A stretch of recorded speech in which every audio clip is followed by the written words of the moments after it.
Ya, banyak orang saudara karena tidak mau mencukupkan diri sehingga dia terjerat ya dengan masalah keuangan, lalu akhirnya pinjam kanan kiri, minta kanan kiri. Sebab apa saudara? Dia merasa selalu tidak cukup. Ya, Alkitab berkata untuk bisa menjadi cukup itu enggak tergantung dari uang, tapi sikap hati. Makanya dikatakan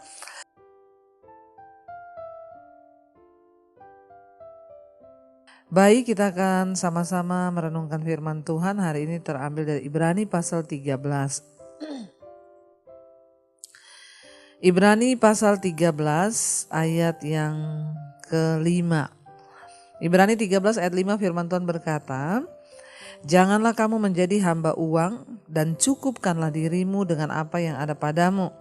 Karena Allah telah berfirman, aku sekali-kali tidak akan membiarkan engkau dan aku sekali-kali tidak akan meninggalkan engkau."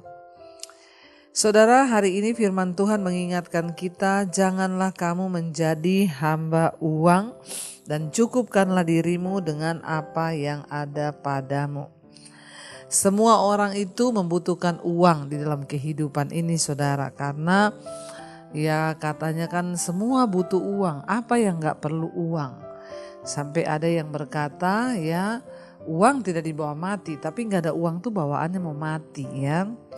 Ini tidak berlaku bagi kita orang-orang percaya kepada Tuhan. Memang segala sesuatu itu butuh uang. Kita perlu uang untuk melakukan banyak hal, tetapi firman Tuhan ini berkata jangan kamu menjadi hamba uang dan cukupkanlah dirimu dengan apa yang ada padamu. Saudara, uang itu tidak berdosa. Apa yang menyebabkan kita berdosa di hadapan Tuhan? Ya, sikap hati kita terhadap uang. Ya, kita semua perlu uang dan uang itu memang salah satu alat penukar. Yang kita tahu bahwa semua yang kita butuhkan memang kita dapatkan dengan uang. Namun yang bisa menyebabkan itu menjadi dosa ketika kita ini punya sikap hati ya yang berbeda terhadap uang ya.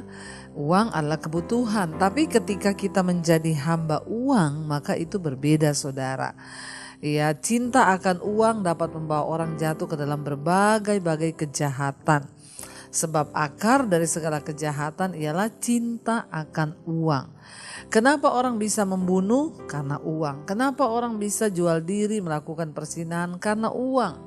Kenapa keluarga bisa bertengkar? Karena uang. Kenapa bisa terjadi perceraian? Karena uang.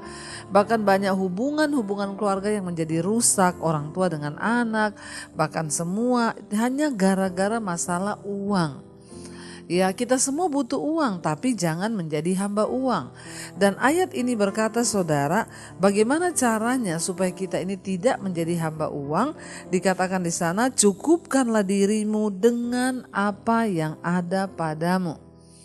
Sikap kita terhadap uang itu sangat menentukan perkenanan Tuhan di hidup kita. Salah satu cara untuk kita ini bisa menjadi orang-orang yang tidak menjadi hamba uang adalah mencukupkan diri. Ya, banyak orang saudara karena tidak mau mencukupkan diri sehingga dia terjerat ya dengan masalah keuangan, lalu akhirnya pinjam kanan kiri, minta kanan kiri. Sebab apa saudara? Dia merasa selalu tidak cukup. Ya, Alkitab berkata untuk bisa menjadi cukup itu enggak tergantung dari uang, tapi sikap hati. Makanya dikatakan cukupkanlah dirimu dengan apa yang ada padamu. Waktu kita mencukupkan diri maka uang akan jadi cukup.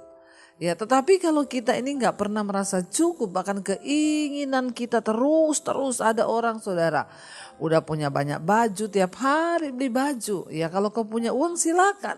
Kalau nggak ada duit itu loh, memaksakan diri, minta kanan kiri, utang kanan kiri, ini sudah menjadi hamba uang. Apalagi kalau sampai terlibat pinjaman online, ya. Dan ternyata apa yang membuat sikap hati kita itu berbeda terhadap uang? Ya karena kita ini gak pernah cukup, hidup tuh gak pernah cukup.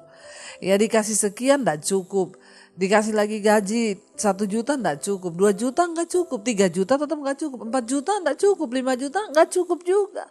Apanya yang gak cukup? Apakah karena uangnya gak cukup? Bukan, keinginan diri kita, rasa mencukupkan diri itu gak ada saudara.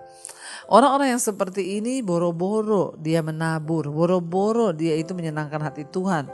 Ya, yang ada saudara, ya di hidupnya itu tidak pernah puas, tidak pernah cukup, ya sehingga dia jatuh dalam berbagai-bagai pencobaan. Bahkan dikatakan ya karena dia tidak pernah bersyukur, yang ada itu malah bersungut-sungut karena merasa tidak cukup terus, tidak cukup terus.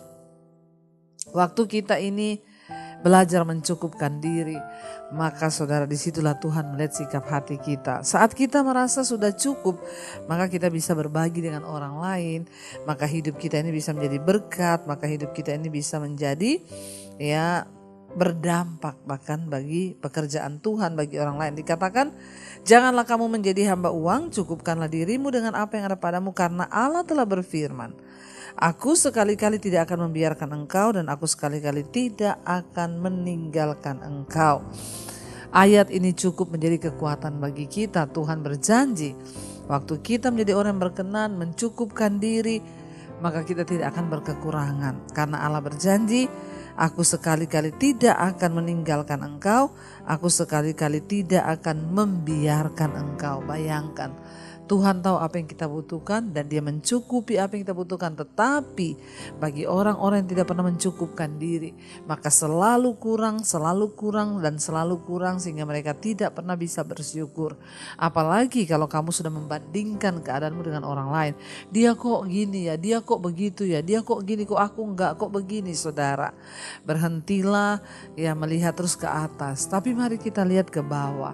Waktu kita melihat ke atas, kita akan terus merasa kurang, sehingga hidup kita ini dipacu untuk melakukan apa saja untuk mendapatkan keinginan diri. Tapi ketika kita melihat ke bawah, ternyata di bawah kita masih banyak orang yang berkekurangan, masih banyak orang yang ya kurang beruntung, dan betapa kita ini beruntung berada di keadaan yang seperti hari ini.